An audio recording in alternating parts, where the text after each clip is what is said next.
नमस्कार दर्शकों, India Republic में आप सबका बहुत बहुत स्वागत है।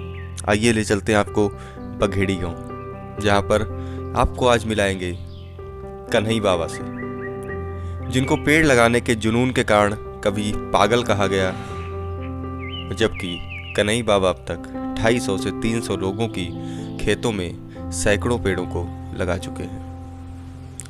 मध्य प्रदेश के भिंड जिले के बघेड़ी गांव के रहने वाले 81 साल के कन्हई बाबा बगिया वाले बाबा के नाम से लोकप्रिय हैं। लेकिन एक वक्त ऐसा भी था जब लोग उन्हें पागल कहने लगे थे। अब वही गांव वाले उन्हें बगिया वाले बाबा के नाम से बुलाते हैं और उनके काम की प्रशंसा करते नहीं थकते। यहाँ के गांव के छोटे छोटे बच्चों को पेड़ों का महत्व बताते हैं और पूरे गांव के बच्चे 100 काम अधूरे छोड़कर कन्हई बाबा के लगाए पेड़ों की सुरक्षा में दिन रात मुस्तैदी से लगे रहते हैं। इस गांव के ज़्यादातर बच्चे अपने घर के दरवाजे पर छोटे छोटे पौधों को लगाकर उन्हें कटीले जड़ों से ढक देते हैं ताकि पेड़ों की सुरक्षा हो सके।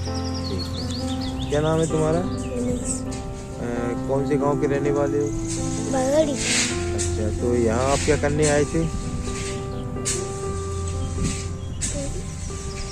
क्या कर रहे थे अभी आप? घर का बनाया। अच्छा, तो घर का क्यों बनाया आपने? ये सब जानवर नहीं खा पाए। किसको? पेड़ को। तो ये किसने लगाया था पेड़ा? कन्हई बाबा। तो कन्हई बाबा को आप जानते हो? हाँ। तो क्या करते हैं वो? पेड़ लगा। कहाँ कहाँ? बहुत जगह। आपने देखे हैं उन्हें लगाते हुए? हाँ। कहाँ कहाँ लगाए उन्होंने? बघेड़ी गाँव में लगाए। वो वाले स्कूल में, ये वो स्कूल में लगाए। और खेतों पे भी जाके लगाते हैं वो? हाँ। खेत पे कहाँ लगाते हैं? नार पे।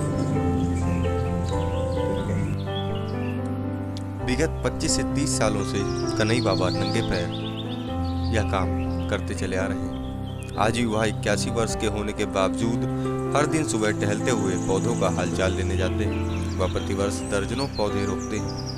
वर्ष भर में जहाँ जहाँ उनके हाथ के पेड़ लगे हैं वहाँ जाते हैं और वहाँ जाकर पेड़ों से दुलार करते हैं। कमजोर नज़र, लड़खड़ाती जुबां से कन्हई बाबा बताते हैं कि उन पर पौधे रोपने का जुनून बचपन में सवार हुआ, तब से वह आज भी जारी है। वह बताते हैं बचपन में माता पिता के साथ खेतों में काम करने का अवसर मिला तो उन्होंने देखा कि लोगों को सुकून के 2 पल बिताने के लिए भटकना पड़ता है। राहगीरों को भी दोपहर के वक्त पेड़ की छांव तलाशनी पड़ती है। उसी दिन से उन्होंने पौधे लगाने और उनकी सुरक्षा प्रदान करने का प्रण लिया। अब तक कन्हई बाबा ने सैकड़ों पौधे रोपे हैं। उनमें से अधिकांश आज सभी जिंदा हैं। पेड़ की छांव में किसान व राहगीर को आराम करते देख कन्हई बाबा का मन प्रफुल्लित होता है। वह बताते हैं बघेड़ी गांव से मुख्य सड़क सहित खेत, मंदिर व पोखर आदि जगहों पर लगाए गए पौधे अभी भी खड़े हैं, जो गांव की शोभा बढ़ा रहे और पर्यावरण को भी संरक्षण दे रहे हैं। पेड़ लगाने के जुनून के चलते कई खेत मालिकों की डांट खाकर भी चुपचाप चोरी छिपे पौधे लगाने की कला इनमें है। पौधे लगाने के दौरान खेत मालिकों की ओर से तमाम अड़चनें आई, इसके बावजूद वह अपने संकल्प पर अडिग रहे। उनका मुख्य पेशा खेती है, इसी के सहारे वह गुजर बसर कर रहे हैं। बाबा, आप इतने सारे पेड़ लगाते हैं, इसके बारे में कुछ बताएं। आप कब से पेड़ लगा रहे हैं? हम 25-30 वर्ष के थे तब के लगा रहे हैं, और जब हमें गीता और रामायण पढ़ने से ज्ञान हुआ तो हमने पेड़ लगाओ शुरू कर। रामायण भी पढ़ी, गीता भी पढ़ी, और ये पेड़ से हमें बहुत सुखदाई भाई।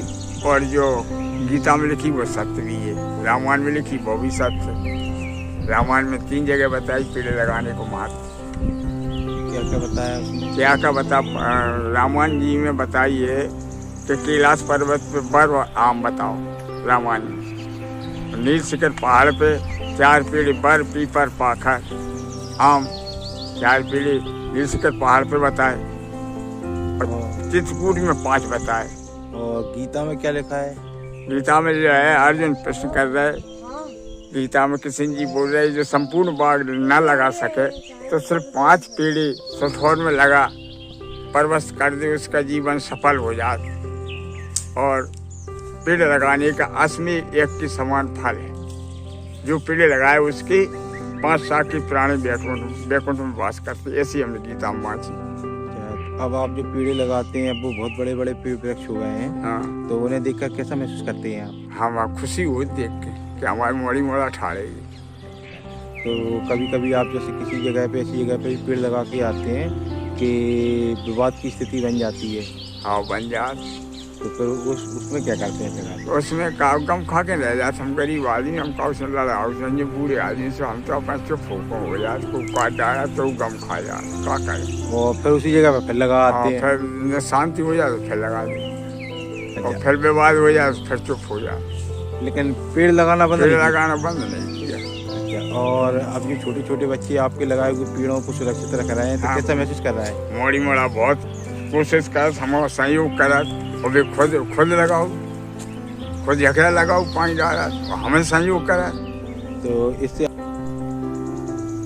अब देखा जाए तो गांव में वृक्षों के प्रति ऐसा बदलाव आया है कि हर कोई वृक्ष लगाने के प्रति जागरूक हुआ है, और जिससे गांव में बच्चों का सबसे ज़्यादा सहयोग भी उनको मिलता है।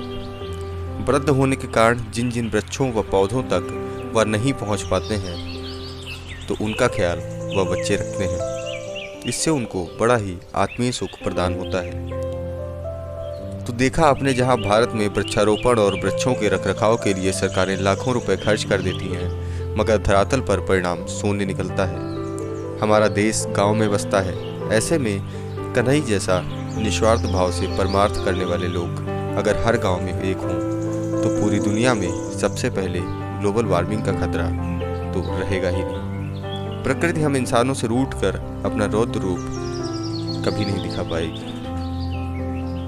यहाँ पे जो इतने सारे पेड़ लगाए गए हैं, ये किनके द्वारा लगाए गए हैं? हनुमान जी अब्बा की कृपा से मिल लगाते हैं। कौन लगाता है? कनई पार तो कब से लगा रहे हैं? जो 30 साल पुराने। अब वो वृक्ष बड़े हो गए हैं, हाँ हो गए। तो आपको कैसा लगता है? अच्छा लगता है, अच्छी चीज़ है तो अच्छा क्यों नहीं लगे।